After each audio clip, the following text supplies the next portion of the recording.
पे ये क्योंकि पुस्तक मेरी जो थी वो समकालीन नारीवाद और दलित स्त्री पे सवालों पर थी, और मैं अगर इस मौके पे हमारे बहुत ही अनन्य साथी जो अभी अपेक्षा पत्रिका के संपादक है डॉक्टर तेज सिंह जी, उनका नाम ना लूँ तो मुझे लगता है कि ठीक नहीं होगा।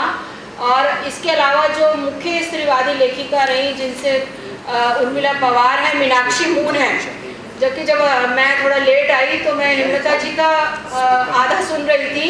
और मैं आपको बता दूं कि समकालीन नारीवाद में एक लेख शामिल है जो कि मैंने एक हमारे ही उधर एक मराठी महिला है, बहुत मतलब BA पास है, और मैंने उससे रिक्वेस्ट की क्या तुम मीनाक्षी मून और उर्मिला पवार की किताब के थोड़े से पेज ट्रांसलेट कर दोगी, क्योंकि मैं अम्बेडकर का महिला आंदोलन पर आर्टिकल लिख रही थी जो कि कल मैंने अर्चना जी को भी भेजा, और लंबा आर्टिकल है, वो काफ़ी लंबा आर्टिकल है।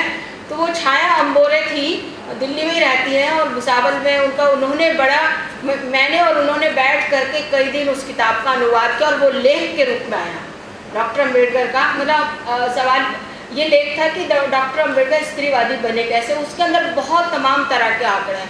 तो जो मीनाक्षी मून है, जो उर्मिला पवार का काम है, मैं उनको सलाम करती हूँ। उन्होंने जो बाबा साहब के साथ जिन महिलाओं ने काम किया, जो पूरा मूवमेंट था, दोनों ने उनको डॉक्यूमेंट किया, और उस डॉक्यूमेंट के कुछ 20-25 पेज हमने ट्रांसलेट किए जो कि समकालीन नारीवाद में वो उसका जिक्र आता, और जो कि हेमलता जी पढ़ रही थी उसको। जो इस किताब की पृष्ठभूमि ये रही कि ये बहुत सारे आर्टिकल थे तमाम तरह के, और मैंने जब 2003 में लिखना शुरू किया तो उस समय बहुत विवाद चल रहा था दलित स्त्रियों की स्थिति को लेकर के, और उसमें सब लोग शिरकत कर रहे थे। उसमें विमल जी ने भी लिखा, रजनी जी ने भी लिखा, मैत्री पुष्पा भी लिख रही थी, प्रभा खेतान भी लिख रही थी, अनामिका जी ने भी लिखा उसमें, और बहुत तमाम तरह, अर्चना जी ने भी लिखा उसमें, और वो बहस कथा देश में चल रही थी। वो एक तरह से बहस के लिए मतलब मुझे बड़ा दुख होता है जो हमारा पीड़ित समाज है, जिसको पीड़ित समाज की आवाज़, पीड़ित समाज के हक की आवाज़ बनना चाहिए, वो उनके साथ खड़ा हो गया।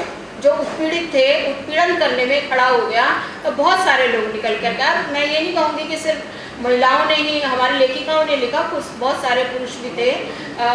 हंस का जो वो कथा देश का जो स्टैंड था वो ज़बरदस्त स्टैंड था। बाद में उसने स्टैंड लिया कि हम ऐसे स्त्री विरोधी लोगों को कभी छापेंगे ही नहीं, जो कि मुझे लगता है कि बहुत कथा देश का स्टैंड आगे किसी पत्रिका ने नहीं लिया, और वो लेखक जो थे वो लगातार तमाम प्रतिष्ठित पत्रिकाओं में छपते रहे और धड़ल्ले से छपते रहे। बल्कि मैं कहूँगी कि हंस का तो एक विशेष अंक जब आया था तो पूरा दलित स्त्री विरोधी अंक था, और उसमें हमने जब सवाल भी उठाए थे तो बाद में जब बहुत आलोचना हुई तो राजेंद्र यादव जी ने एक उस पर संपादकीय लिखा था, और तब उसके बाद वो छपने बंद हुए थे।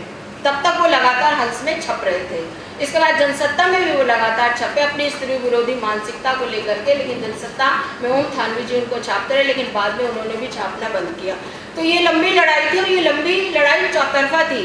एक तरफ जो हमारा सवर्ण स्त्रीवाद है, स्त्रीवाद और सवर्ण स्त्रीवाद में फ़र्क कर रही हूँ मैं। अगर उसको आज एक उदाहरण से आपको समझाना चाहूँ कि स्वाति सिंह जो सवाल उठा रही हैं मायावती को लेकर, उनके पति गाली देते हैं और पति के समर्थन में वो आ जाती हैं, लेकिन दूसरी तरफ वो अपनी भाभी की उत्पीड़क है, और बड़े जोर शोर से वो कह रही है कि मायावती जो है वो ऐसा है, और उनकी स्वाति सिंह की माँ भी, सास भी वही बोल रही है, वो बोल रही हैं।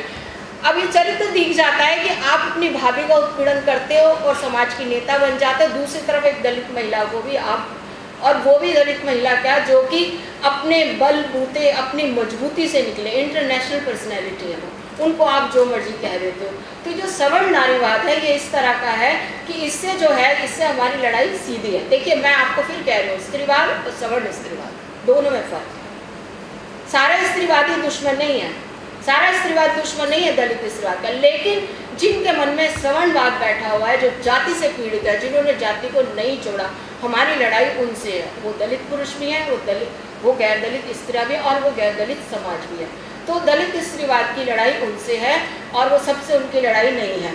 दलित स्त्रीवाद की खासियत ये है कि दलित स्त्रीवाद में जो महिलाएं जुड़ी वो एक्टिविस्ट थी, और एक्टिविस्ट थी। यहाँ पर हमारी फ्रेंड निशा भी बैठी हुई है जो अमरावती से आई है, बाकी हमारे मतलब साथी बैठे हैं वो एक्टिविस्ट पहले, राइटर बाद में। और एक्टिविस्ट होने का फ़ायदा ये मिलता है कि आप समाज के नस को जानते हैं, समाज में क्या हो रहा है, समाज में किस तरह की चीज़ है।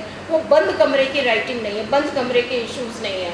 आज भी मैं कहूँ कि जो सवाल 1936 में उठ रहे थे, जो सवाल 1942 में उठ रहे थे, आज भी वही समाज वो उठ रहे हैं। जैसे मंदिर प्रवेश, हालांकि मेरा मानना है किसी को मंदिर जाने की ज़रूरत ही नहीं है, क्यों जाते हैं मंदिर। लेकिन अगर अगर एक आप सवाल बनाते हो कि भाई हम कहीं भी जा सकते तो मंदिर में क्यों नहीं जा सकते, वो उनका राइट है कि अगर आप सार्वजनिक स्थल है, सार्वजनिक पैसों से बना तो कोई इंसान जा सकता है। लेकिन मैं आपको ये कह रही हूँ कि हम मंदिरों की लड़ाई फेवर में नहीं है।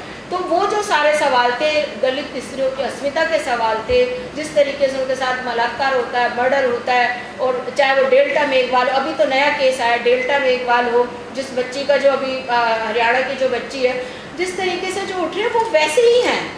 मतलब समाज, कल्पना चावला जो है वो अंतरिक्ष पे जाके छू के आ जाती हैं, और लेकिन समाज जातिवाद के कुएं में अभी भी वैसे ही पड़ा। तो लड़ाई बहुत गंभीर है, बहुत चिंतित है, और इसके लिए जो है वो मुझे लगता है दलित स्त्रीवाद ने जो पहल की कि जाति के खिलाफ लड़ेंगे, ये पूरे स्त्री समाज को पहल करनी पड़ेगी। कोई भी समाज के परिवर्तन में अगर औरतें आगे नहीं आती तो वो समाज परिवर्तन नहीं हो सकता। अगर स्वाति सिंह जैसे लोग रहेंगे तो समाज परिवर्तन हो ही नहीं सकता। हम घर के पुरुषों को, बलात्कारी पुरुषों को सड़क पे बचाने के लिए खड़े हो जाए तो समाज बदलने वाला नहीं है। तो इसी के साथ, समय बहुत कम है, मैं फिर से आप सबका आभार प्रकट करती हूँ। बहुत सारी बातें हैं बोलने को जो हम सब लोगों ने बोली।